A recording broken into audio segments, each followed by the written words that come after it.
Mr. Speaker, you see, this house is a legislative house. And Mr. Speaker, the process of legislation begins when a bill is tabled for the first reading. And when a bill has not appeared on the floor of the House, Mr. Speaker, is no longer part of the process of this House, Mr. Speaker. Mr. Speaker, and even the standing orders prohibit anticipation of debate, Mr. Speaker. Mr. Speaker, there are very, very important and sensitive bills that come to this House. Some which are very, very sensitive in nature and very important for the country. And those kind of bills, Mr. Speaker, require first the executive to prepare it in their form and shape, and then it comes to Parliament, and that's why certain bills, there's extensive public participation, Mr. Speaker. Mr. Speaker, I saw somewhere yesterday, I wanted to seek the attention of the Finance Committee and Planning Chair, Mr. Speaker, speaking on the bill the finance bill, Mr. Speaker, that we're expecting, that, Mr. Speaker, if the national executive will not be able to raise enough revenues, the chair was announcing that we may be forced to increase taxes, Mr. Speaker. I don't know whether it was in the Citizen News, Mr. Speaker. I don't know whether that information is factual, Mr. Speaker, because I want to ask, Mr. Speaker, it is not the business of this House to increase any tax. It is the business of Treasury, Mr. Speaker. We are here to safeguard the interest of the public, Mr. Speaker. And finance bill does not belong to Parliament, Mr. Speaker. For the record, finance bill belongs to the national executive through the Treasury, Mr. Speaker. And the owner of the finance bill is the Minister for Treasury, Mr. Speaker, in charge of Treasury. So, Mr. Speaker, this Parliament has suffered enough for the last 2 years by carrying burden for the executive, Mr. Speaker. We are not members of the executive. We are a legislative arm of government. And our work is very clear in the Constitution, Mr. Speaker, that we are supposed to do legislation, oversight, and representation. I want to ask my colleagues, Mr. Speaker, let us desist from defending and protecting the work of the executive in a manner that's not legislative. Let us wait until the executive brings their ideas and their proposals to the floor of this House, when we are going to have our say, and when we are going to say whether we agree with them or we disagree with them, Mr. Speaker. And I want to ask the committee chairs, please, let us not hold brief for the executive. Let us allow the executive to do their work. Because if you hold a brief for the executive, you will be speaking on behalf of the full House. And every member here is expected to take responsibility. Now I'm seeing a debate ensuing in public that there is, finance bill is like this. We don't have any finance bill. And the public needs to be informed that finance bill comes towards the end of the budgetary process. I'm happy the majority leaders arrived. And the finance bill comes, we are supposed to pass the finance bill by 30th of June. So it can come on 26th of June, 25th of June, 1st of June. As of today, the public is being fed with lies. That there is taxation on trees, taxation on oxygen. There is no finance bill in this House. I don't think we have seen any clause of any finance bill before this House, Mr. Speaker, with your approval. So, Mr. Speaker, in conclusion, I'm saying, please, we have interest of the public to protect as a House, and we have legislations to do. Let us desist from commenting in a manner that we think we are helping the executive when we are destroying things in Parliament, Mr. Speaker.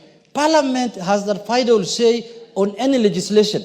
So let the executive bring what they want to bring. They can even say they want to tax mountains. It is us who will deny them that right. So, Mr. Speaker, in conclusion, now final conclusion is that, please, what I saw yesterday, whether it's factual, I am not sure. The chairman is here, he can agree with us.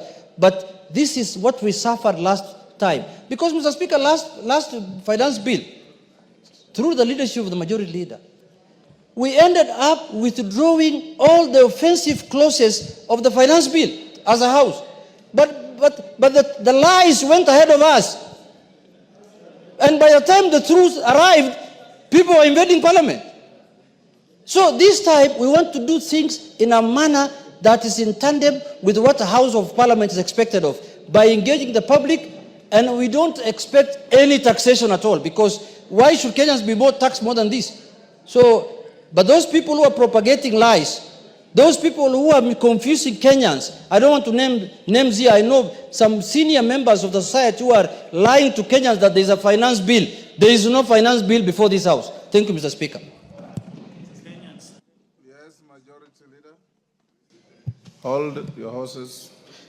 Thank you, Honorable Speaker. And let me first thank the Leader of Minority for having raised this issue.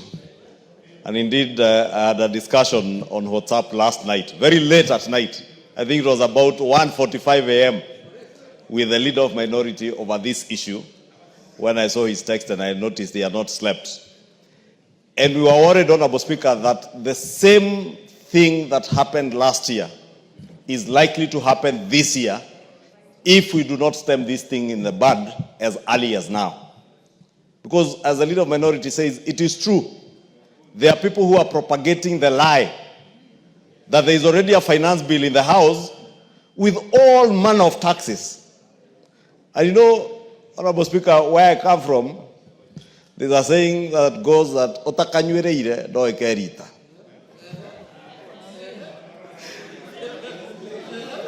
The direct translation of that is the English saying that he who wears the shoe knows where it pinches the most. It is members of this House who can tell you where it pinches the most when we allow disinformation, misinformation to take root, and propaganda, Honorable Speaker. And it is sad, Honorable Speaker, as the Leader of Minority has said, that it is the people who ought to know better who are propagating these lies. People who have even served in this House as members of Parliament. And you see them all over the media alleging all manner of taxation that is not before the House.